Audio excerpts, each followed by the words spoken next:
Welcome to the Nightly Rant with your hosts, Mike and Toria. This is the show where we examine society from a sarcastic point of view. If you like insane conversations, this is definitely the show for you. Let's get into today's topic. YPN people, I don't know about you, but I love helping out a friend. That's why I want to shout out my friend Brian Little and his podcast, Your Favorite Blockhead.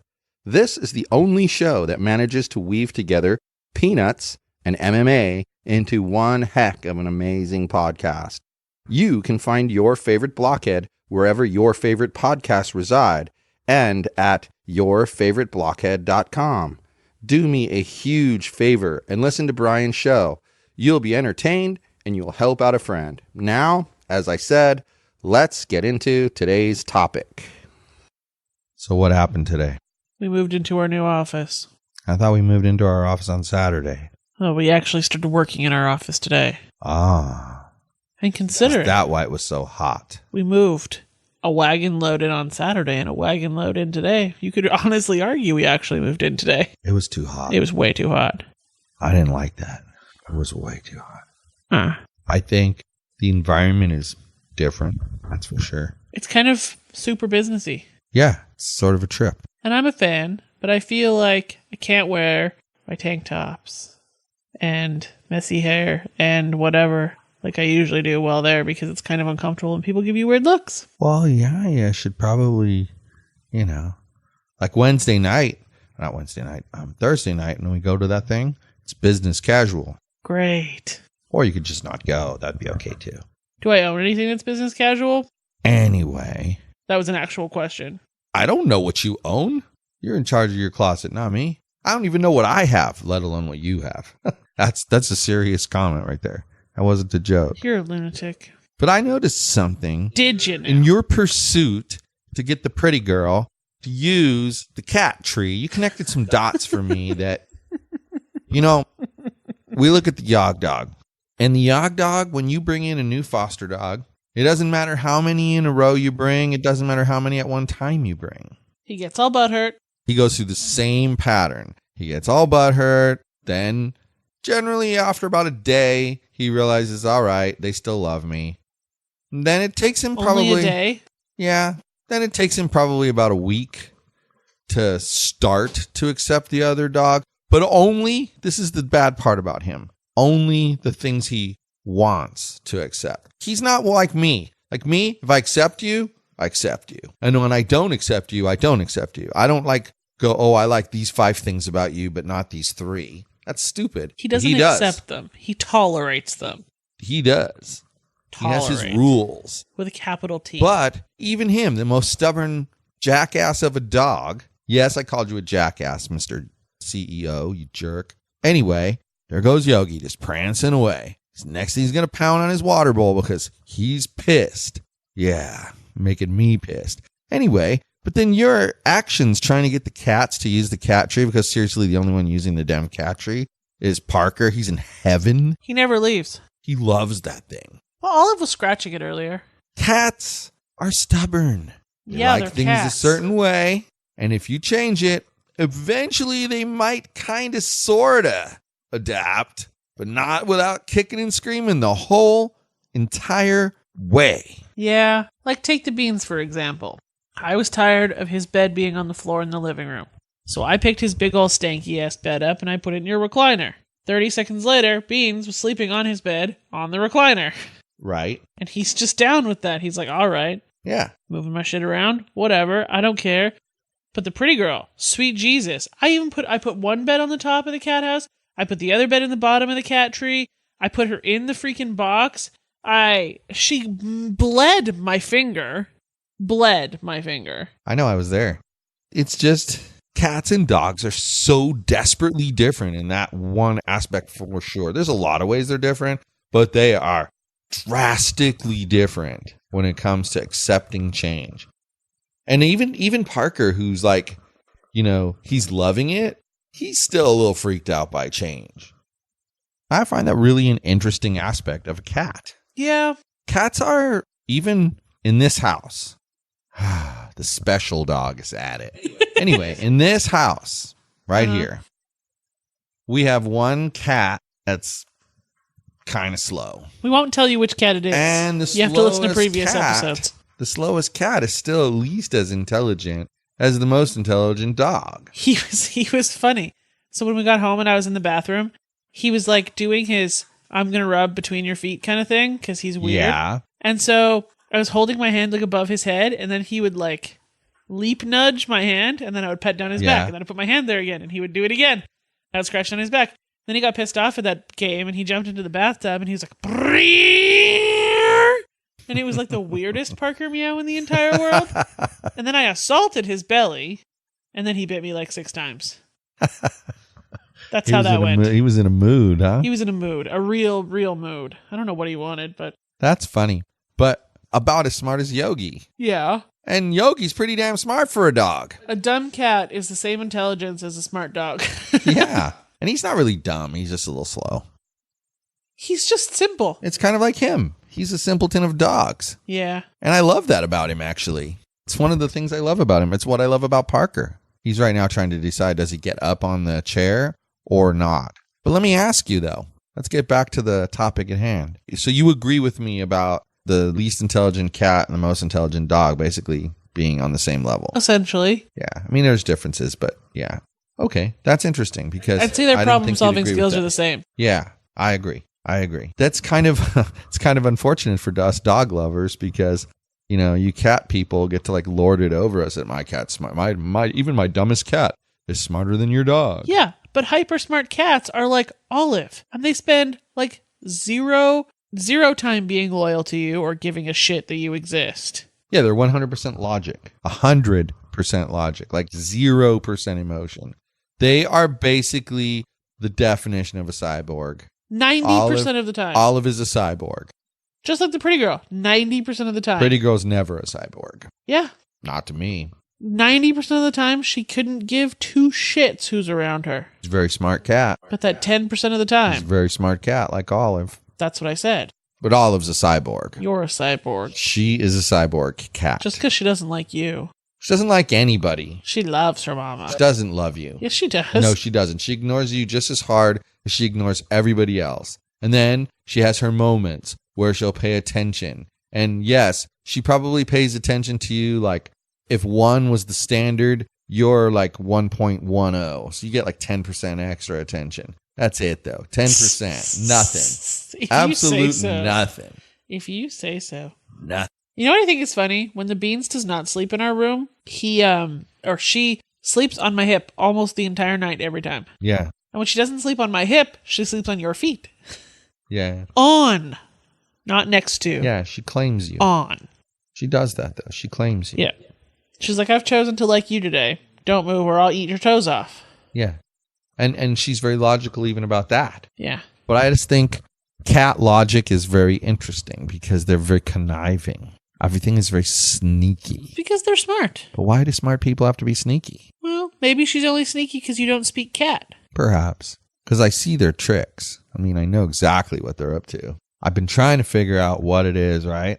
And I know what it is. We added that shelf right there. Uh-huh. So what they want to do is they want to explore up on top of the area between the kitchen and the living room. They want to explore up there. Well, I know, but that's why they're jumping up there all of a sudden. Uh-huh. They didn't put it together before that they could have like jumped on top of the printer and then jumped up there. Of course. They didn't put that together before, but now all of a sudden they put it together. So it's like, oh, let's go check it out because all 3 of them have done it. I know. It's really weird that this one's done it, though. Pretty girl. Yeah, because she doesn't usually do cat stuff like that. She's been extra explory lately. Yeah. Because we took away her table, so she's been forced to be friendly. Which is kind of cool. Yeah. She can't be a hermit. Currently, she's forcing me to pet her. You know, it's funny, but it's one of those things you have to watch with that cat, is you can't let her get into like a habit. Well, that's why I drug her out from behind the chair earlier, because I hadn't seen her in a while. Yeah. You just have to get her out and about. She's a sweetheart when she's out and about, though. But then, then you switch to the dog side of things. You got Yogi, who is like, he's really smart. He steals food and hides it I know. so that he can have it Such a later. weirdo. I mean, like, he's so smart and he figures things out really quickly. And Maybe he's smarter than Parker. when he wants to tell you that he's hungry, if you don't pay attention, you get the weirdest like whine at you. He like comes up on At you all. and he's like, Yeah, it's the weirdest grumpy whine. he hadn't gotten to that phase earlier, but he was doing his whole booping my feet thing. Yeah, that's his other thing that he does. But then you got the beans, right? The beans is like, if you have food, he doesn't understand why you're not giving him food. And he looks at you like, why? Why aren't you giving me food? What's your problem? Why aren't you giving me food? I'm the beans. You're supposed to give me food. And then he looks at you and he's all cute. Then you give him some. And he acts real coy. And then if you don't give him any, he gets closer to you. And then he does it all over again. So what I do with him is I first time was a charm. He snuck through and tried to snap it out of my hand, okay, because I had my guard down a little bit. But after that, once he would scoot in, I'd scoot him back further than he started. Yeah. Speaking of your cat and the Beans dog, she's taunting him. You know why? She's walking by you with know her why, though? tail straight up in the air. But do you know why? She wants him to chase her. Yeah, but do you know what happened? No. She papowed him like he Did she get him? squealed. He squealed. Aw. You were showering and he chased her and she held her ground and just went smack. And he was like, "Arr!" Did you kick his ass, pretty girl? So I don't think he's really interested in getting his butt kicked a second time. But the dogs are just funny. Like Beans is so simple. He just wants food and attention and sleep. I was trying to interview your cat, but she wasn't. She doesn't talk. In case you haven't figured that out yet. She wouldn't even meow for me. But Beans, that's what he wants. Food, attention, and sleep. That's it. That's what makes Beans tick. Yes. And that makes him play. That actually Let's makes him play. that actually makes him a really easy dog to take care of. When you notice dinner time rolls around, Beans doesn't change. No. Like, it could be 9:30, Beans could have not eaten yet, and Beans would still just be laying on the couch if that's what he wanted to do. Yeah. Unlike Yeah. Mr. Yogi, who would be up your butt if you hadn't fed him by then. I don't know if that's because Beans is too simple to know what time it is, or what. Maybe he just doesn't pay attention to signals that his body gives him that, hey, I'm supposed to eat. Well, he might not. I mean, he was starved when he was a baby. Well, yeah, and he probably adjusted to that kind of, his body, not him, adjusted to that kind of a thing. Oh, Bean. But you're right. This girl here, pretty girl, she has become an explorer cat.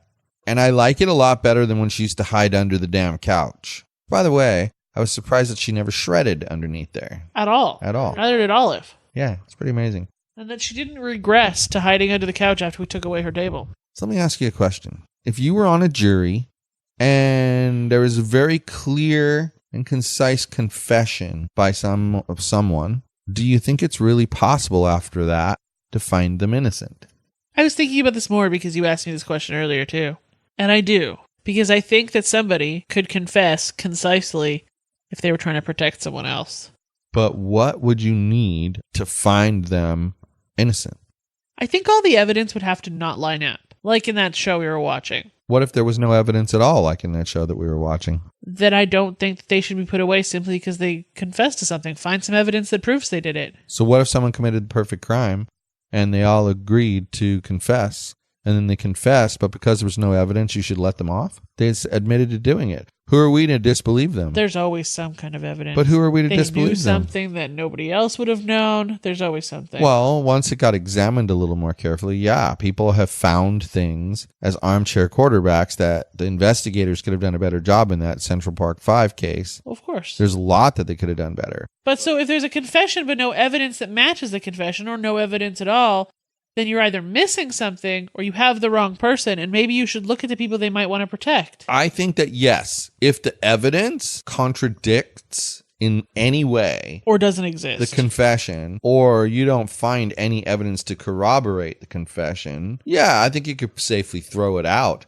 But I'm still going to tell you that unless a jury's told that, they're going to probably find him guilty because he said they're all going to go in the back and go, well, this is easy. He admitted to it. Well, yeah. But don't people who admit to a crime usually not even make it in front of a jury? Don't they usually get like a plea bargain or whatever, like less time? Usually, yeah. But okay, like this whole situation we've been going through. That person, really, when you think about it, started out with a really minor crime, so to speak. Right. That it was alleged that they committed. Now, that's probably worthy of a slap on the wrist kind of a thing, you know? But does it disqualify you from being a city council member?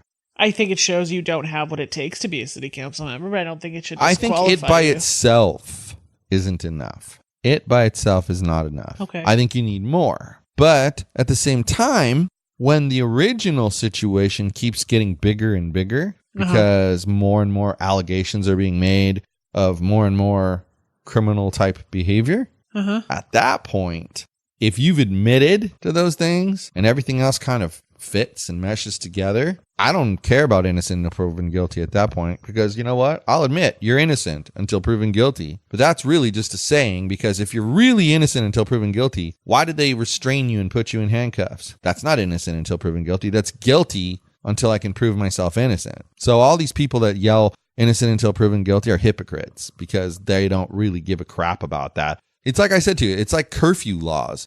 People say that crap when it's convenient for them to say that crap. They don't really believe it. Because if they really believed it, they'd be like we've been and screaming about people who are being railroaded because we assume they're guilty and they have to prove they're innocent.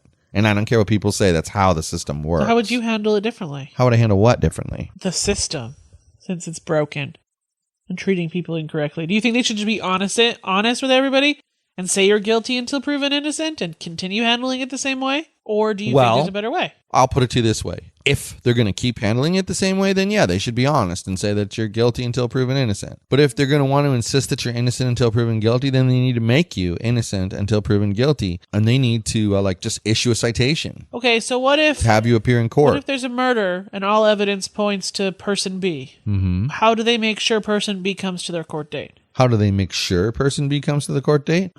Person B doesn't come to their court date. The next time person B encounters a police officer, they will be incarcerated. But what if they're a murderer? A lot of murderer. Like, they're going to keep murdering people. Maybe there needs to be a degree of what you're accused of. Interesting. I mean, that's what an arraignment is supposed to be about, okay? But this is what I'm getting at. Here's the problem. So an arraignment, when you go to an arraignment, you get arrested. And if you're lucky, you might get an arraignment that same day or the next day, okay? If you're lucky. Sometimes 2 days. Depends. If you get arrested on a Friday night, you're screwed, because you're there Friday night to Saturday night to Sunday night to Monday. Don't get arrested on weekends. You don't get arrested on weekends. But the arraignment judge has to hear from the prosecutor what the evidence is that has brought you there. And that's where the other side gets to say, hey, they didn't have a right to search that guy's car. They had no probable cause to search the car, and then they would argue about that. And depending on how it went, that would be, either you'd get released and it would be over with because they clobbered them, or whatever, you get bail set. But therein lies the problem. They set bail, and two people in for the same crime, one's rich and one's not.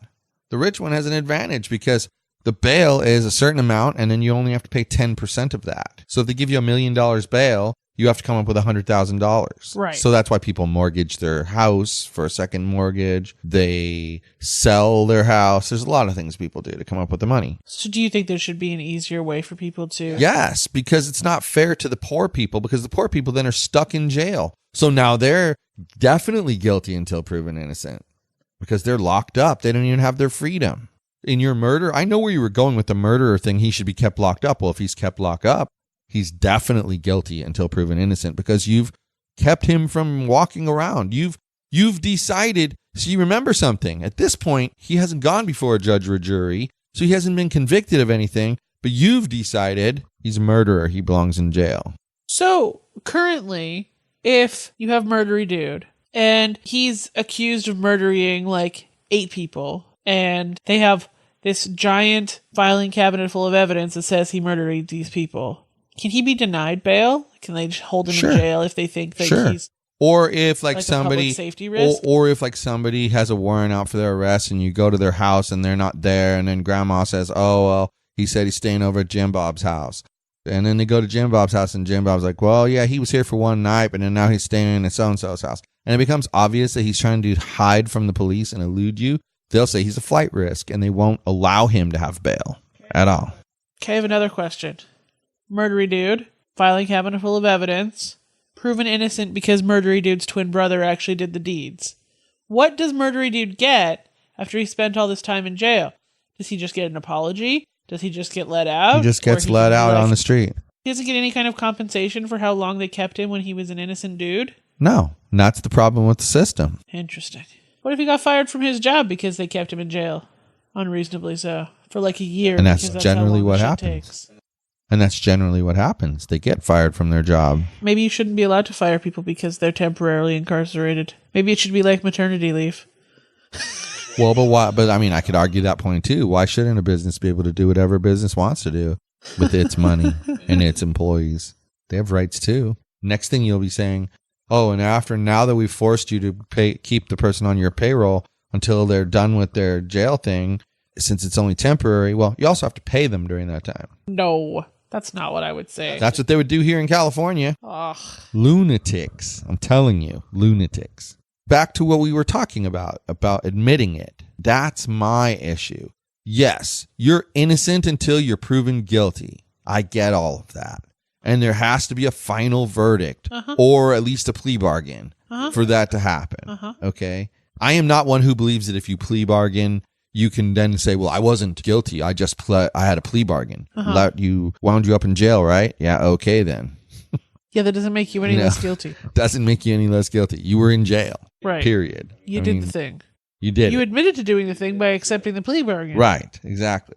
And I think that by admitting it, it just doesn't matter. At that point, for you and me, standard people out in the street, yeah, you don't have anything else to say. But I guarantee you, here's the thing. This is how it plays out. The whole innocent until proven guilty crowd. If you and I were like regular attendees of a church and one of us was on trial for something we didn't do, what do you think the odds are? And it had to do with allegations of child molestation, but you didn't do it. And you've been proving that you didn't do it. You weren't even there. Got the wrong person, period. Okay? DNA evidence proves it. Now you've been cleared, right? What do you think the odds are that church is going to let you be a Sunday school teacher for young kids? 0. Yeah, but you were found not guilty. But see, society finds you guilty. They convict you ahead of time. Of course. So that's what I'm talking about. You're a hypocrite to say, oh, innocent until proven guilty, because you only use it when it suits your position. There you go. End of story. The lights are on and nobody's home. Pretty much. Nobody's home, but the lights are on. Let's turn the lights Do off you see and go how? to bed. Do you see how those two can mean? They both mean the same thing, but they sound completely different. When you say the lights are on, but nobody's home, it makes the person sound really stupid.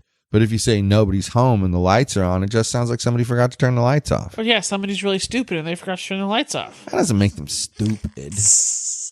Anyway. Man, you sound like one of the teenagers. Anyway. Everything is, you're stupid. Holy moly. Knock that stuff off. Let's turn the Anyway. lights off and go to bed. Why would we want to do that? Good night, everyone. Hasta luego. Bye-bye, pretty girl. Thank you for listening to the Nightly Rant. If you enjoyed the show, please give us a 5-star rating on Apple Podcasts or Google Play. If you didn't enjoy the show, please just ignore that previous request for a rating. This has been a Yogi's Podcast Network production.